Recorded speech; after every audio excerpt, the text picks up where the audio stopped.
포스트 코로나 증후군은 다른 원인으로 설명하기 어려운 다양한 신체 증상을 동반합니다. 코로나19 감염 후 증상이 없거나 가볍게 앓고 지나간 사람도 있습니다. 하지만 기침, 피로감, 기억력 저하 등의 증상이 계속돼서 예전과 같은 일상을 누리지 못하는 사람들도 늘고 있습니다. 오늘 닥터 DJ에서는 코로나19 감염 후 후유증을 겪는 포스트 코로나 증후군 또는 롱 코비드에 대해 알아보겠습니다.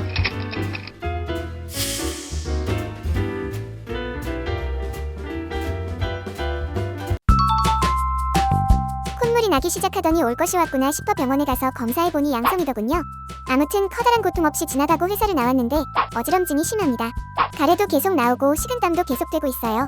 이런 후유증은 어떻게 대처해야 할까요? 미국 질병관리본부에서는 코로나 진단 이후 4주간 피로, 기침, 집중력 저하 등의 증상이 지속될 경우 포스트 코로나 증후군으로 정의하고 있습니다. 기침 가래와 같은 증상은 대부분 3개월 이내에 호전되지만 가만히 앉아 있어도 핑핑 도는 느낌이 지속될 경우 전정신경염이나 다른 질환을 확인하기 위해 병원에서 정밀 검사를 받는 것이 좋습니다. 후유증이 오래가는 분들 특징이 있을까요? 포스트 코로나 증후군은 남성보다 여성에서 마른 사람보다 비만인 경우 잘 오는 것으로 알려져 있습니다. 그렇지만 후유증의 기간과 연관된 요인에 대한 연구는 제한적입니다.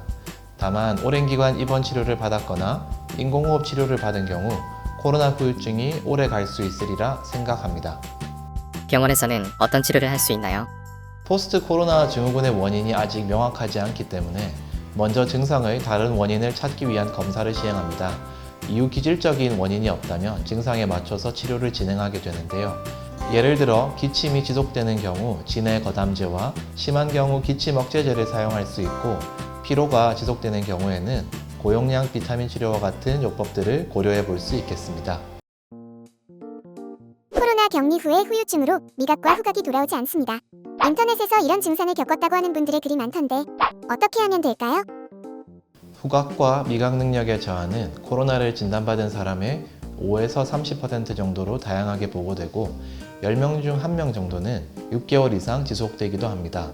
후각 저하 초기에는 염증을 줄이기 위해 스테로이드를 사용할 수 있지만 6개월 이상 지속된다면 후각 훈련과 같은 재활치료가 필요할 수 있습니다.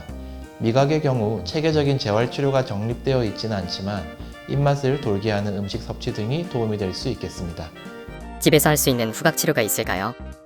커피나 계피, 레몬, 장미와 같은 익숙하면서도 강한 냄새 4가지 정도를 순차적으로 0에서 15초가량 들이마시고 다음 향을 맡기 전 1분 정도 휴식을 취하는 형태로 진행하게 됩니다.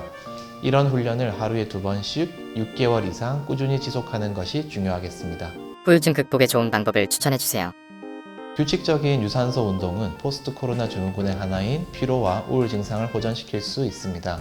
또한 항산화 물질을 많이 함유하고 있는 블루베리, 귤, 자몽과 같은 음식은 피로와 입맛을 돋우는 데 도움이 될 수 있겠습니다. 많은 환자분께서 코로나 후 피로와 지속되는 기침으로 방문하고 계신데요. 대부분 원인 감별 후 증상에 대한 치료를 통해 호전이 되었습니다. 포스트 코로나 증후군은 일정 기간 증가할 것으로 생각이 되며 이를 적절하게 관리하고 치료하는 것이 중요하다고 생각합니다.